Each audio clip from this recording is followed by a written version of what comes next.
In today's video, I'd like to talk a little bit about indexes and relational databases. They're really important. A lot of people skip over them and they don't understand them and they just go about and build their database tables and then they come back to them later after they've had some really significant problems. So they really help out with performance, and we're talking orders of magnitude. So it's very important to understand them.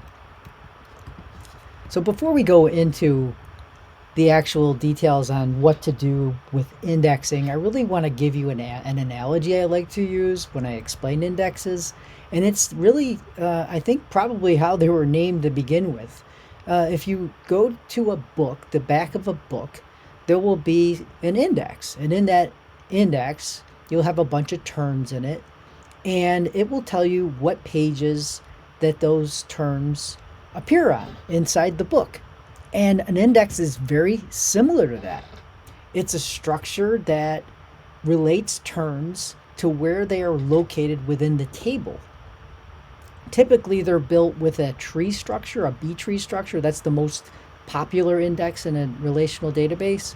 And so what happens is these tree structures, they will have levels, and it will search through the term.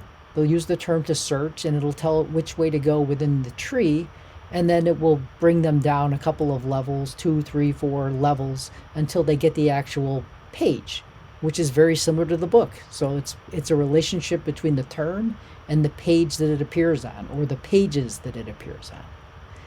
Now, if you don't have the index, what do you have to do?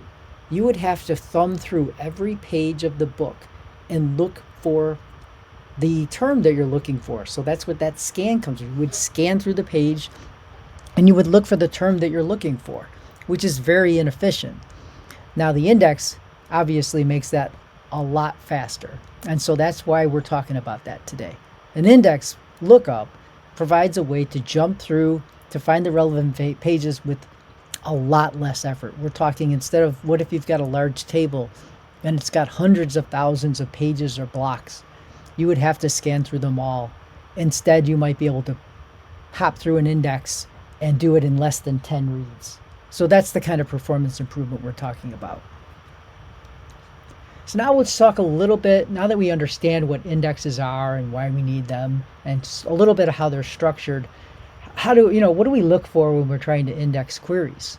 Well, the key is you need to look at your where clause, because in the where clause, you're saying, hey, look for all the customers where their name matches some string with their first name, their last name.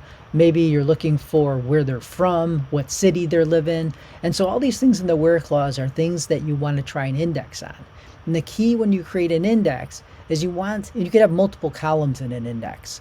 So, and you want them most likely to be most specific to least specific, because that allows you to filter out the most things at once. So that's the first tip, is to look for your where clauses in your application, and that's a good key into how you want to create indexes for the table. Another thing you want to look at is the join clause. So if you're joining more than one table, you want to have indexes on columns that you're using for joins, because that will allow you to do a much quicker lookup in whatever table is the second one that the database decides to go and do the lookup for the data for you for. And then the last one here is order by. So when you're doing a sort, by default in a relational database, nothing is ordered. Now, if you have an index, that will force a sort for the keys that are included in that index. So if you have an order by clause and it's something that's used in a query, and that query is used very frequently, you typically want to have a index that matches that order by. So some best practices for index creation and maintenance is that you want to index only the columns that are necessary. So you don't want to have indexes that have every column in the table, if you can avoid that, because your index structure will be proportional to the number of columns that are contained in it. You also want to use the appropriate index type. So I talked a little bit about B-tree. There's also hashing index. There's also function-based indexes, but by far the most popular is the B-tree index. And then you really want to make sure you're maintaining your indexes. So you want to have a process that goes in on a regular basis, looks for indexes that need to be maintained. So typically what happens is these index structures need to be maintained, and what the database will do is, let's say for example, if you delete data from a table, those rows will be maintained inside the index structure, bloating it, and they're not really needed there. But it's too inefficient for the database to go in and remove them from the structure as the database is in operation all the time. And so you want to have a maintenance process that you can run when the when the system is under a lesser load, so that the performance is not impacted when you're doing this index maintenance, because it typically involves going through and rebuilding either portions of the index or the whole index structure entirely. And then you want to drop unused or ineffective indexes. So if you have a lot of databases will keep track of the utilization of indexes, and you can query those system tables and figure out how often an index is being used.